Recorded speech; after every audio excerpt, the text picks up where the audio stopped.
اللہ تعالیٰ کی نعمتیں اتنی بے شمار ہیں کہ قرآن پاک میں ارشاد ہے، اور اگر تم اللہ کی نعمتوں کو گننا چاہو گے تو نہیں گن سکو گے، اور اگر کوئی ان نعمتوں کا غلط استعمال کرے اور اس کی ناشکری کرے تو وہی نعمتیں انسان سے چھن جاتی ہیں۔ اگر ان نعمتوں کا حق ادا نہ کیا جائے، یعنی زبان سے الحمدللہ کہنا اور دل میں اللہ کا احسان ماننا، اللہ کے احکامات پر عمل کرنا، اللہ کی دی ہوئی صلاحیتوں کو، مال کو گناہ کی بجائے نیکی کے کاموں میں خرچ کرنا، یہ ان تمام نعمتوں کا حق ہے، اور اگر اس حق کو ادا نہ کیا جائے تو اللہ ناراض ہو جاتا ہے اور انسان سے وہ تمام نعمتیں چھین لی جاتی ہیں اور وہ غربت میں مبتلا ہو جاتا ہے۔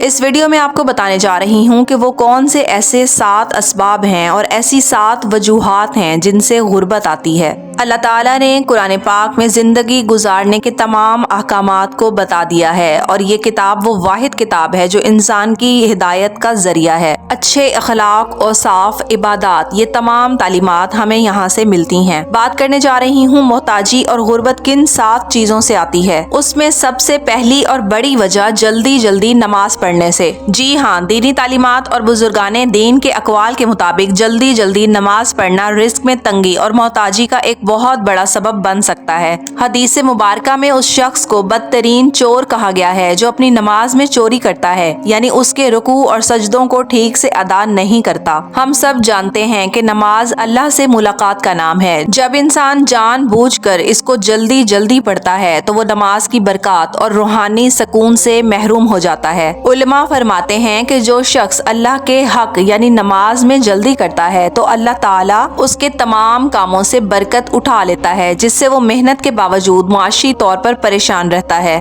ایسی نماز جس میں اطمینان نہ ہو اسے قبولیت کا درجہ نہیں ملتا اور یہ انسان کے منہ پر مار دی جاتی ہے۔ لہٰذا ہر مسلمان کو چاہیے کہ وہ اپنی نماز کو درست کرے اور تسلی اور اطمینان کے ساتھ نمازیں ادا کرے۔ دوسری بڑی وجہ جس سے بتایا جاتا ہے کہ محتاجی اور غربت آتی ہے وہ ہے کھڑے ہو کر پانی پینا۔ ایسی کوئی مستند دینی دلیل یا حدیث نہیں ہے جو براہ راست یہ کہتی ہو کہ کھڑے ہو کر پانی پینے سے غربت آتی ہے۔ غربت کا تعلق عام طور پر گناہوں، بے برکتی، سستی یا فضول خرچی سے جوڑا جاتا ہے۔ تاہم کھڑے ہو کر پانی پینے سے چند باتیں آپ کو بتانے جا رہی ہوں۔ ہمارے پیارے نبی محمد مصطفیٰ صلی اللہ علیہ وسلم کی سنت مبارکہ بیٹھ کر اور 3 سانسوں میں پانی پینا ہے۔ آپ صلی اللہ علیہ وسلم نے بلا ضرورت کھڑے ہو کر پانی پینے سے منع فرمایا۔ بزرگوں کا کہنا ہے کہ سنت کے خلاف کام کرنے سے کاموں میں برکت ختم ہو جاتی ہے، کم ہو جاتی ہے، اور شاید اسی تناظر میں اس بات کو محتاجی یا تنگی سے جوڑا جاتا ہے، لیکن یہ کوئی طے شدہ شرعی اصول نہیں ہے۔ بہرحال کھڑے ہو کر پانی پینے سے پرہیز کرنا سنت اور صحت دونوں لحاظ سے بہتر ہے،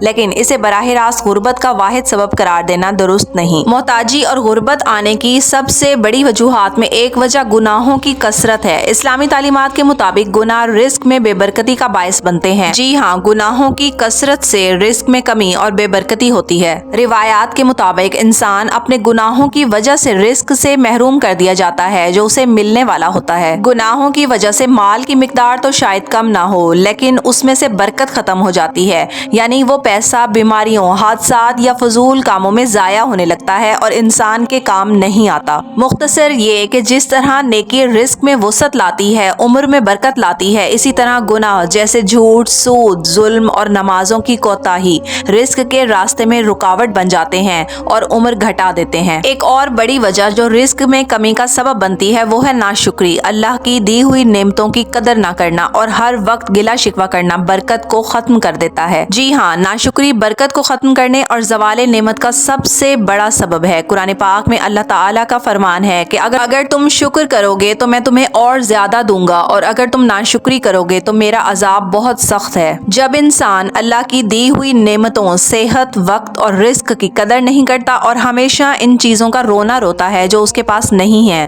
تو موجودہ نعمتوں سے بھی سکون چھین لیا جاتا ہے۔ ناشکرا شخص کتنا ہی مالا مال کیوں نہ ہو، کتنا ہی مالدار کیوں نہ ہو جائے، اس کا دل کبھی نہیں بھرتا۔ وہ ہمیشہ دوسروں سے موازنہ کر کے خود کو محروم سمجھتا ہے، جس سے اس کے مال کی برکت یعنی اس سے حاصل ہونے والا نفع اور سکون ختم ہو جاتی ہے۔ اس کے برعکس